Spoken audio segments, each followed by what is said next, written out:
Class 10th के सभी छात्र छात्राओं का गणित की ऑनलाइन क्लास में स्वागत है। आज हम लोगों को एक्सरसाइज 8.1 के प्रश्नों को सॉल्व करना है। तो आइए कल जो आप पढ़े थे थोड़ा सा हम रिवाइज करते हैं। तो कल आपने पढ़ा था समस्त त्रिकोणमितीय अनुपात, जैसे कोण ए का साइन ए से आप लिखे थे, कोण ए का कॉस ए से, कोण ए का टैन ए से, कोण ए का कॉट ए से, कोण ए का सेक ए से, कोण ए का कोसेक ए से आपने लिखा था। इसका सूत्र याद है आपको? याद अवश्य होगा। तो साइन ए होता है लंब बटे कर्ण, कॉस ए होता है आधार बटे कर्ण, टैन ए होता है लंब बटे आधार। अब नीचे के तीन, कॉट जो है टैन का रिवर्स है, कॉस का है सेक और साइन का है कोसेक। रिवर्स का मतलब उसके अंश और हर को आप उल्टा कर दें, उनके मान आ जाएंगे। तो कॉट ए में क्या लिखें बताओ? तो देखो टैन का रिवर्स है, तो ए हो गया आपका आधार बटे लंब। सेक ए देखिए किसका उल्टा है? कॉस ए का। ए आधार बटे कर्ण है, तो ये कर्ण बटे आधार होगा, कर्ण बटे आधार। कोसेक ए किसका है उल्टा? साइन ए का। तो साइन ए का सूत्र लंब बटे कर्ण है, तो ये हो गया कर्ण बटे लंब। एक तो आपने ये सीखा था। दूसरा आपने ग्रीक या लैटिन लेटर की बात किया था, उसमें अल्फा होता है, बीटा होता है, गामा होता है, थीटा होता है। तो जैसे हम कह रहे हैं कोण को आप ए से लिख दें या बी से लिख दें या सी से लिख दें, तो प्राय ग्रीक अक्षरों में भी लिख दिया जाता है। थीटा से आप परिचित होंगे, थीटा का जिक्र हमने कल किया था। तो ये है थीटा, थीटा का सिंबल है, चिन्ह है। ऐसा बना रहे तो कोण अल्फा मानेंगे, ये बीटा है, ये गामा है, ये थीटा है। नहीं तो प्राय हम ए बी लेंगे, ए बी सी, या जैसा प्रश्न में दिया रहे। Alpha, beta, gamma, theta. फिर आपने स्टडी किया था पाइथागोरस प्रमेय की, पाइथागोरस प्रमेय की। ये फिर से समझ लो, बहुत मोस्ट है, आप पहले से जानते हैं। किसी भी समकोण त्रिभुज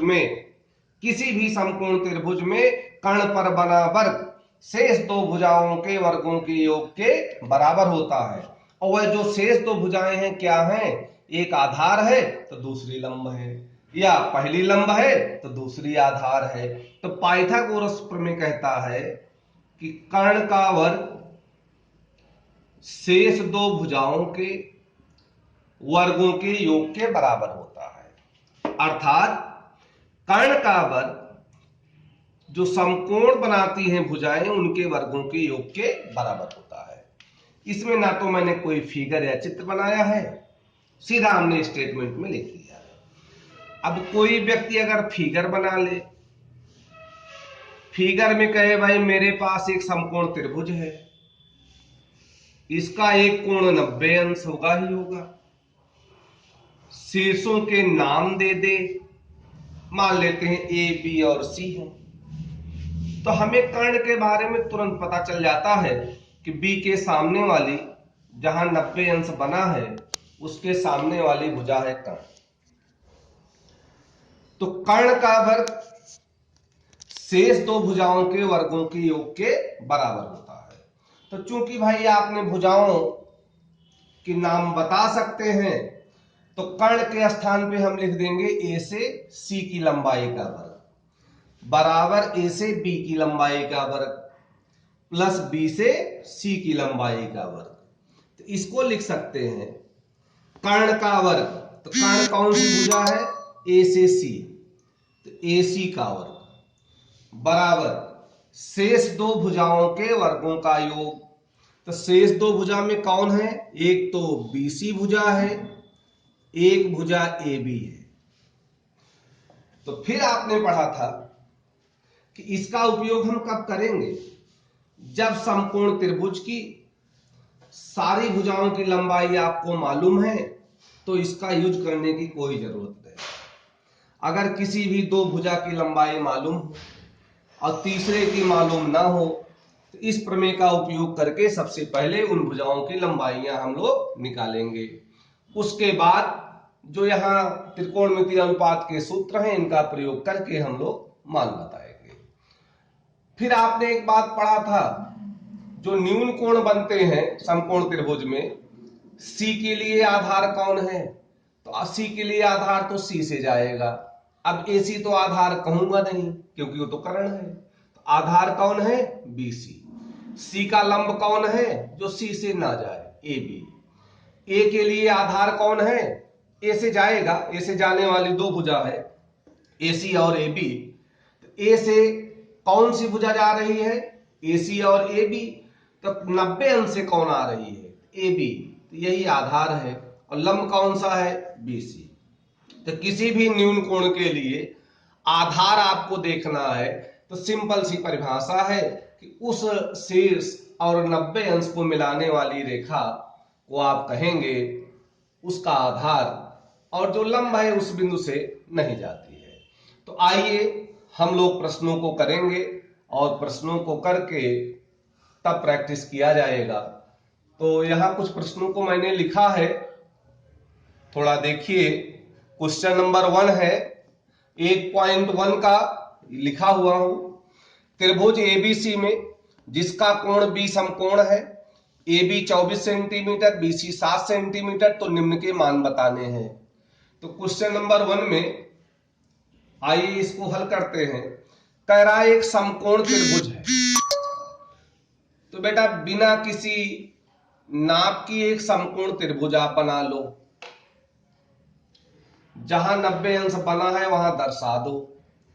प्रश्न के अनुसार जिस शीर्ष पर समकोण कह रहा है वहां आप शीर्ष लिख दो। वही यहां देखो B पर कह रहा है। अब एक शीर्ष तो आपने यूज कर लिया B, दो शीर्ष और रह गए A और C। तो यहां दो शीर्ष और भी बचे हैं। अगर आप इसको A लें तो ऊपर वाले को C ले लो, ऊपर वाले को A लो तो इसको आप C ले लो। लेकिन आप ये दोनों काम कर सकते हैं, इसमें कभी कंफ्यूज ना होना कि मैं इसको A लूं या इसको लूं। B के अलावा दो शीर्ष हैं, किसी को आप A ले लें और किसी को आप C ले लें। तो मैं इसको A ले रहा हूं और इसको ले रहा हूं C। फिर प्रश्न में जो इंफॉर्मेशन है, जो सूचनाएं हैं, उसको अंकित कर दें। A से B की लंबाई AB की लंबाई है। AB की लंबाई कितना है? 24 सेंटीमीटर। B से C, BC की लंबाई कितनी है? 7 सेंटीमीटर। अब निम्न के मान बताने हैं, sine A, cos A, sine C, cos C। ध्यान देना बेटे, ध्यान देना। क्या इस समकोण त्रिभुज की सारी भुजाएं मालूम हो गई? नहीं। एक भुजा मालूम है, दूसरी भी मालूम है, तीसरी नहीं मालूम है। तो इसका मान कैसे निकालेंगे? पाइथागोरस प्रमेय से। तो समकोण त्रिभुज ABC में कर्ण कौन सा है? AC। AC का वर्ग बराबर शेष दो भुजाओं के वर्गों का योग। BC की लंबाई कितनी है? 7। AB की लंबाई कितनी है? 24। 7 का स्क्वायर 7 इंटू 7 कितना हुआ? 49। 24 का स्क्वायर 24 इंटू 24 कितना हुआ? 576। दोनों को जोड़ो, 9 प्लस 6 कितना हुआ बेटा जोड़? 625। अब हम लोग इसका वर्गमूल ले लेंगे। एक इसका वर्ग है 25 का। आधार की तुलना कर लो, AC बराबर क्या आ गया? 25। इकाई क्या होगी? सेंटीमीटर।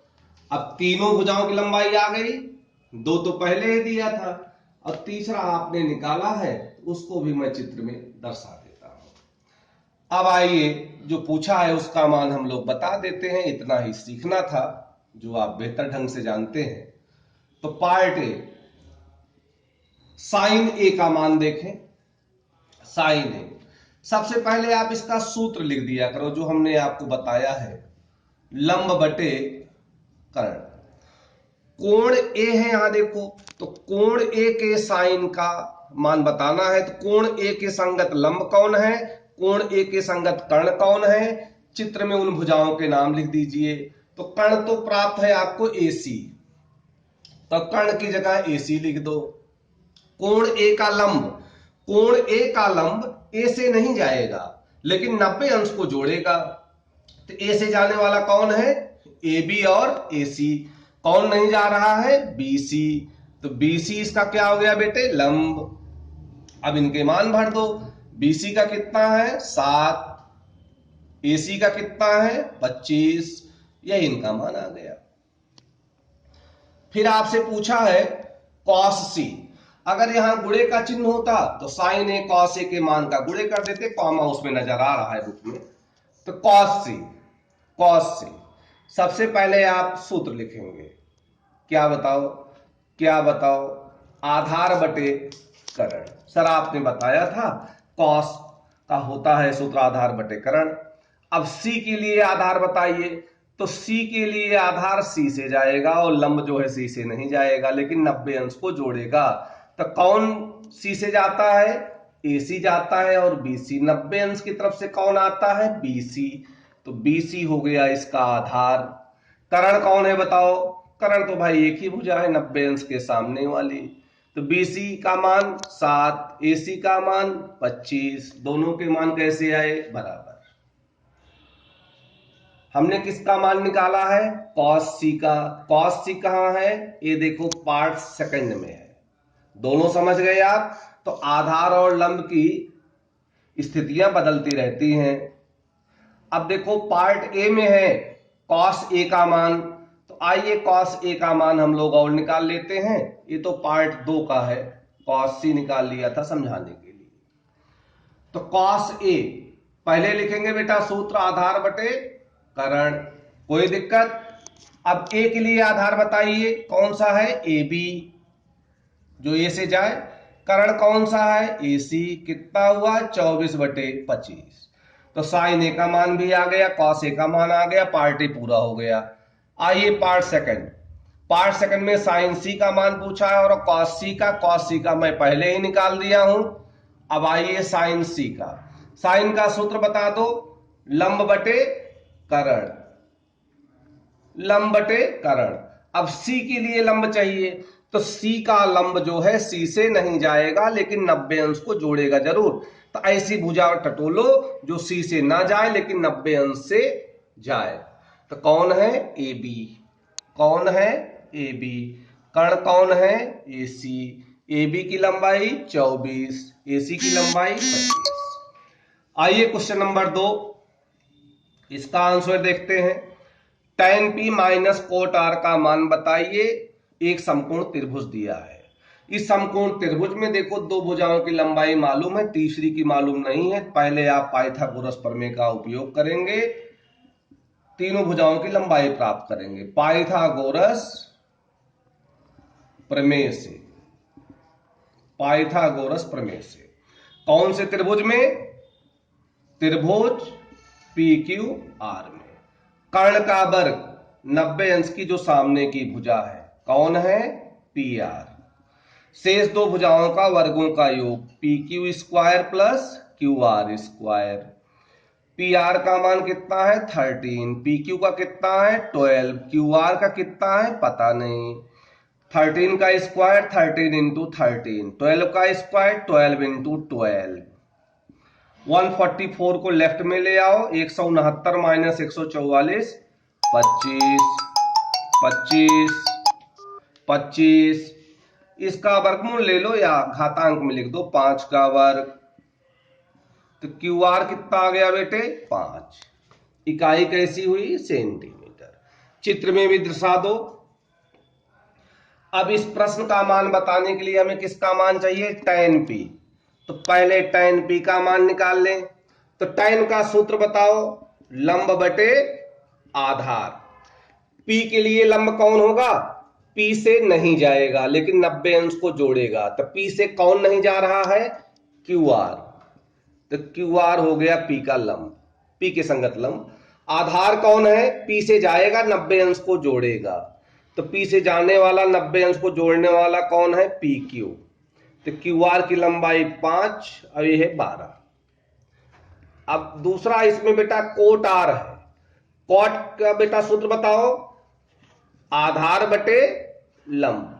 अब आर के संगत हमें चाहिए आधार, तो आधार तो आर के संगत चाहिए, तो आर से जाएगा 90 अंश को जोड़ेगा, तो कौन है? Q R. और लंब कौन है? जो आर से ना जाए लेकिन 90 अंश को जोड़े, तो कौन है बेटा? P Q. कितना आया? 5/12। अब उसका मान बता दो, tan pi minus cot R का 5/12, 5/12 एक कट गए बेटा, 0 आ गया। तो 2 क्वेश्चन हमने बताया है। क्वेश्चन नंबर 1 के सारे पार्ट को बताया है, आप सारे उदाहरण करेंगे और क्वेश्चनों को करने का प्रयास करेंगे, बाकी बाद में हम लोग करेंगे। Okay, thank you.